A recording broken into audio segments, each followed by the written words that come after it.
Can you really invest in real estate and make money while making a positive difference in your community? Hell yeah, you can. Absolutely. Let me tell you how.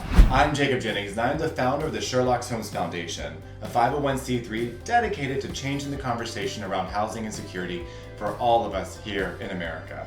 So Sherlock Homes believes that we can use real estate as the vehicle for social change. We help other philanthropic individuals like yourselves make an investment and an impact. You don't have to have one without the other. In fact, when you have both, it's much more fulfilling. So why not try it out? We partner with other nonprofits and landlords to provide safe harbor and safe housing for vulnerable people all around our country. So in this video, I want to walk you through some of the top questions I get on most of the daily basis on nonprofit real estate. Question number 1, what is nonprofit real estate? I'm so glad you asked. So there's a lot of misconceptions on what is a nonprofit. So let's go ahead and clarify what's the difference between a nonprofit and a for-profit business. A for-profit business has a CEO. They may have a board of directors as well. They have executives that own and run that company. They own that company. But if you go into the nonprofit sector, there is no owner. It is a service to the general public. So it's run by a board of directors where I might be the founder of the Sherlock Homes Foundation, but it's not my foundation, it's ours as a public. Question number 2, what are the advantages of investing in nonprofit real estate? We are seeing more and more this social movement where people are waking up and trying to do more with their dollars. Now we're seeing people buy a pair of shoes knowing that you can give another pair of shoes to someone in need in Africa or South America. There has been a global shift thanks to COVID, believe it or not. People are starting to wake up and they want to do more and they want to do better. So part of the benefits of investing in nonprofit real estate is the fact that you can actually watch people's lives change. And believe it or not, you can also make a return when you structure it correctly with for-profit intentions. Yes, there's the right way to do it and there's a legal way to do it. You have to know how. That's my job.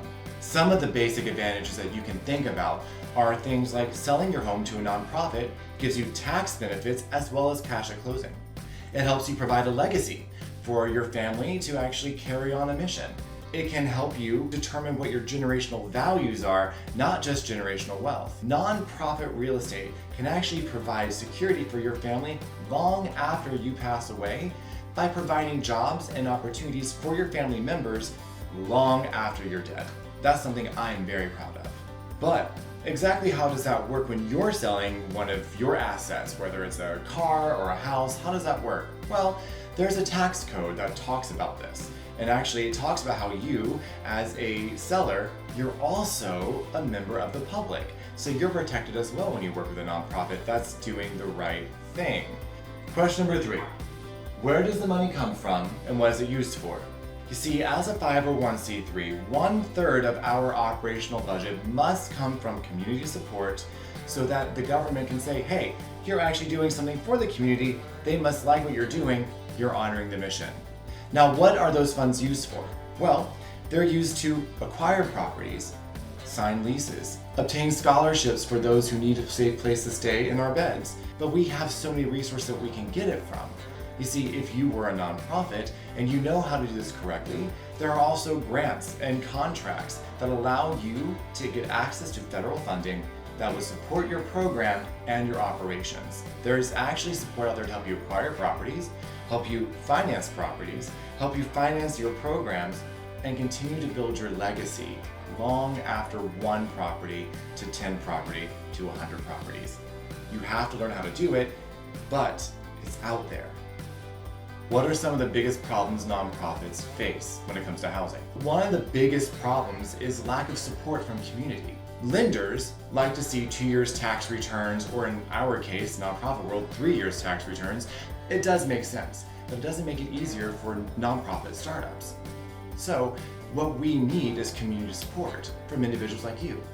Once a nonprofit gets to a certain maturity where they can say, hey, this is our track record, this is what we've done, it becomes a lot easier for people to want to give to them, or for lenders to want to lend to them and help them get loans to acquire other properties.